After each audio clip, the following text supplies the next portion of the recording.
My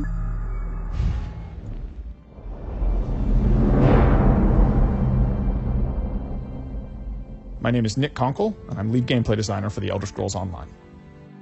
Elder Scrolls games have always had very open-ended progression systems, and this one's no different. There's a huge number of choices, and you can choose to focus on one or spread yourself amongst all of them. And of course, if you spend enough time, you can eventually master them all. So let's start with the very basics. As you play the game, killing monsters, doing quests, or exploring the world, you're going to gain experience points that's going to allow your character to level up. It isn't just leveling up that gives you skill points. You can also get them by finding special shards in the world called Sky Shards, or by doing special quests along the main path. When you do level up, you get a point to spend in an attribute and a point to spend in a skill. Attribute points increase the three basic resource pools in the game: health, magicka, and stamina. Health is drained when you take damage in combat, magicka when you cast spells, and stamina when you sprint or use weapon abilities. Attributes are how you define your character in broad terms. Do I want to be really survivable? Do I want to be a mage caster person? Or do I want to be a physical in-your-face type attacker?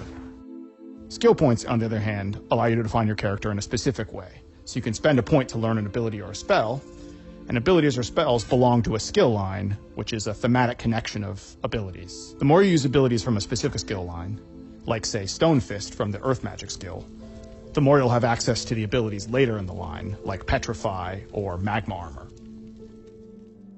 After you gained enough experience with an ability, you get the opportunity to morph it to further customize your experience with it.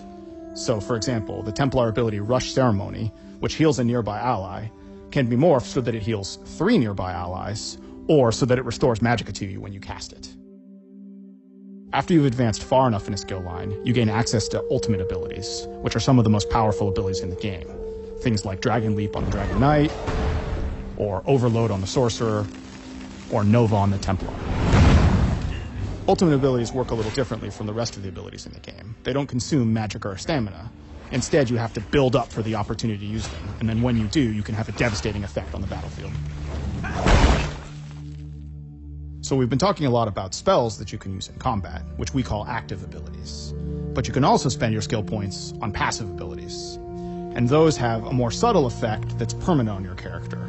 So it can be things like increase the damage you cause with fire spells, or something like where your lightning magic will have a chance to cause the target to disintegrate instantly and turn into a pile of ash. There are 2 decisions you make at character creation that will affect the skill lines you have as you progress your character further.